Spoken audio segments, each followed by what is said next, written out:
अपने मयूर पे आरूढ़ होके बैठ गए और गणेश जी से कहते हैं, गणेश तुम पहले प्रस्थान करो क्योंकि तुम छोटे हो। कल ना ये मत कहना मौका नहीं दिया, तुम्हें मैं पहले मौका दे रहा हूं और मैं तो वैसे भी मयूर पे हूं, तो जब तक तुम चलना आरंभ करोगे तब तक तो मैं लौट के भी आ जाऊंगा, तो पहले तुम प्रस्थान करो। गणेश जी बड़े चतुर हैं, बुद्धि के दाता हैं, क्योंकि गणेश जी तो पंचदेवों में से जो सतयुग में भी, द्वापर में भी, त्रेता कलयुग में सदा विराजमान है। गजानन महाराज अगर बुद्धि नहीं तो कुछ नहीं, गणेश जी क्या है, बुद्धि तो है, ज्ञान है, अगर ज्ञान नहीं तो कुछ नहीं। और ज्ञान कौन है? ज्ञान शिव है, ज्ञान श्री राम है, परम गुरुदेव ज्ञान है। ज्ञान क्या है? ज्ञान वह ज्योति है जो हमें प्रकाश करे, बस वही तो ज्ञान है। और क्या ज्ञान है? ज्ञान कैसा भी हो। तो यहाँ गणेश जी कहते हैं, नहीं भैया आप जाइए पहले, हम नहीं जाएंगे, आप जाइए। बार बार जब कहा तो जैसे ही कार्तिक जी मयूर पे आरूढ़ होकर कैलाश को पार करने लगे, गणेश जी ने अपनी लीला की, पहले नहीं की। मूसा कहते हैं, अरे गणेश जी चलिए ना प्रभु, मैं तो पहले इतना छोटा हूँ। गणेश जी कहते हैं, जा तू तो लाडू खा आराम से, मैं आराम से सबको देख लूंगा, जाना ही नहीं, कैलाश से बाहर कहीं को जाना है, यही है सब कुछ। अब गणेश जी ने बड़ी सुंदर थाली ली, जल लिया, माता पिता के चरण धोए, अमृत पान किया और लगे पूजा करने चरणों की। मैया कहती, गणेश जी क्या कर रहे हो? बोले माँ पूजा कर रहा हूँ। और नहीं, ओम नमः शिवाय, ओम नमः शिवाय, ओम नमः शिवाय, ओम नमः शिवाय करते हुए एक परिक्रमा की। दूसरी परिक्रमा जैसे ही आरंभ करने लगी, आरती हुई, तो जगदम्बा कहती, अरे गणेश बेटा क्या तुम्हें प्रतियोगिता में भाग नहीं लेना? क्या तुम्हें प्रतियोगिता में भाग नहीं लेना? बोले माँ आपने सिखाया है पूजा करते वक्त बीच में विघ्न उपस्थित नहीं करना चाहिए, तो मैं तो पूजा ही कर रहा हूँ। माँ शांत हो गई, मैं तो प्रतियोगिता ही कर रहा हूँ, पूजा ही कर रहा हूँ। एक और परिक्रमा भगवान शिव ने भी कहा, दोनों को यही कहा, प्रभु आप तो शांत रहिए। और गणेश जी ने एक नहीं पूरी 7 परिक्रमा लगा दी। 7 परिक्रमा लगा के सामने खड़े हो गए और कहते, अब कराओ मेरा ब्याह।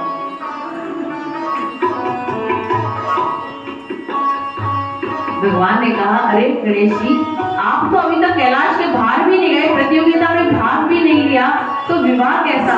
तो गणेश जी कहते हैं, पिताजी जगत के पिता और जगत की जननी माँ, आपने ही वेदों का प्रकाशित कहा है और वेदों में आपने ही ज्ञान दिया है कि माता पिता के चरणों में ही संसार है। तो आपने कहा इस संसार का परिक्रमा लगा के आओ, तो मैंने एक नहीं, मैंने तो बल्कि 7 परिक्रमा लगा दिया। अब भगवान उत्तर नहीं दे पा रहे, कहते हैं वो बात एक शास्त्रों की है, परंतु ये प्रतियोगिता की। तो यहाँ गणेश जी और ज्ञान देते हैं कि आपने ही ये ज्ञान दिया है, वेद ही सत्य है और वेदों का अर्थ ही तब है जब हम उसे जीवन में उतारें। या तो आप कह दीजिए कि जो वेदों में लिखा है वो सिर्फ शाब्दिक अर्थ है, उसका जीवन में कोई मूल्य नहीं। और अगर जीवन में मूल्य है तो जैसे वेद सत्य है, ये भी सत्य है, माता पिता के चरणों में ही संसार है। अब भगवान क्या करें?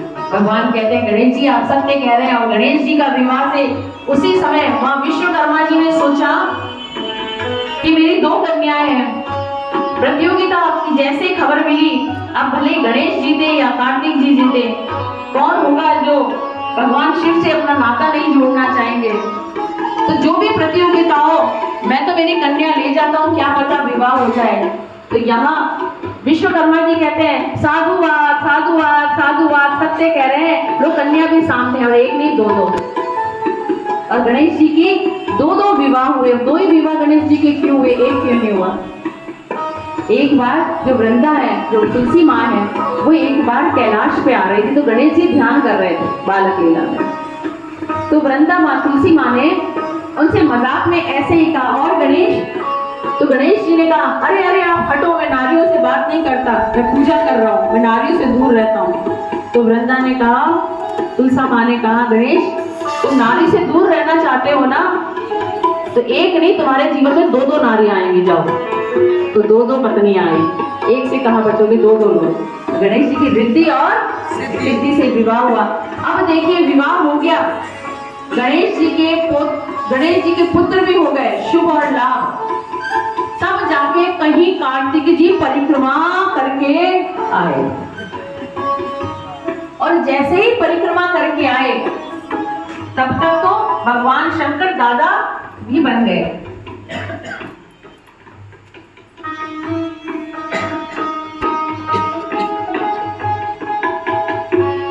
भगवान शंकर दादा भी बन गए। तब इंद्र ने कहा, अरे कार्तिक जी आपके साथ तो भेदभाव हो गया, यहाँ तो गणेश का विवाह भी हो गया और संतान भी हो गई। तब कार्तिक जी बिना माता पिता को कुछ कहे, उन्हें कुछ नहीं कहा, उन्हें नमन किया, गणेश को प्यार किया, पोता जो उनके बच्चे हुए उन्हें आशीर्वाद दिया और कैलाश से प्रस्थान कर गए। कहाँ? शैल पर्वत पर रुष्ट हो गए।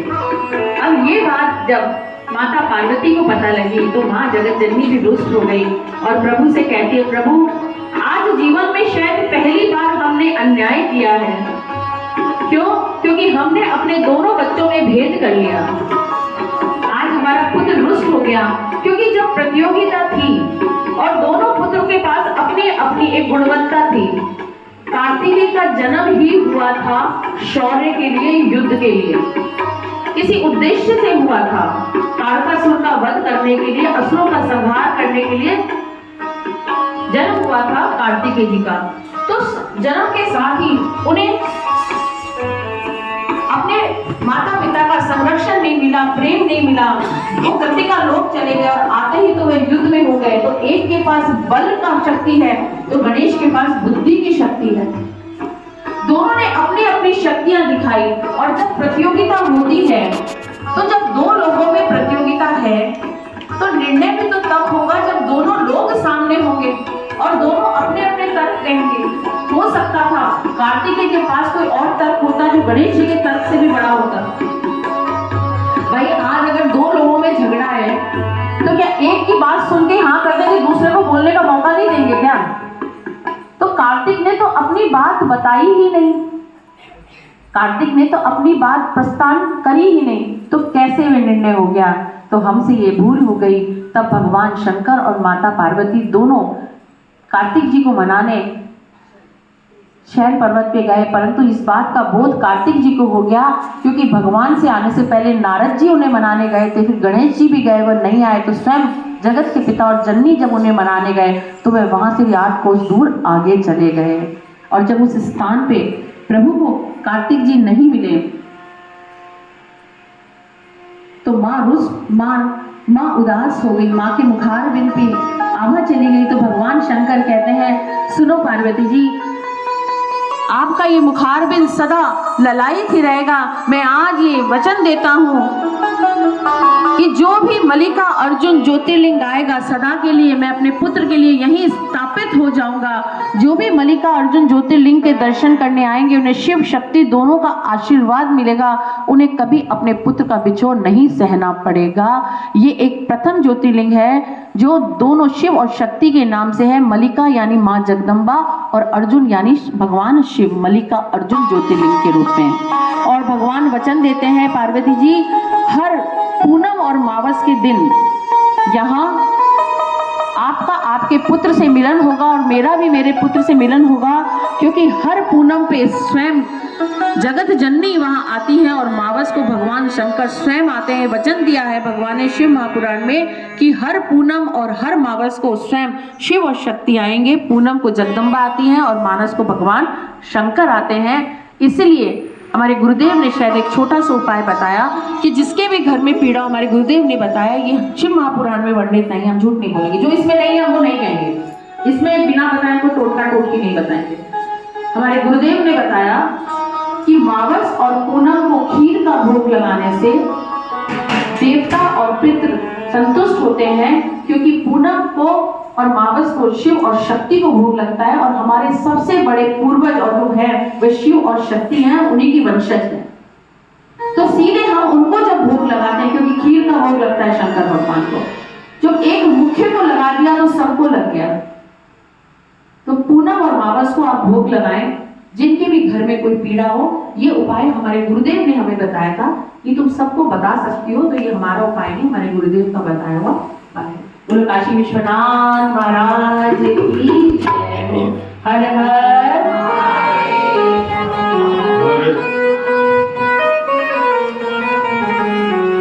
हर हर महादेव शंभो काशी विश्वनाथ गंगे। हर हर महादेव शंभो काशी विश्वनाथ गंगे। काशी विश्वनाथ गंगे। काशी विश्वनाथ गंगे। मेरे प्रभु पार्वती संगे।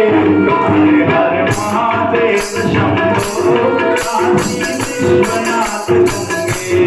हर हर महादेव शंभो काशी विश्वनाथ गंगे।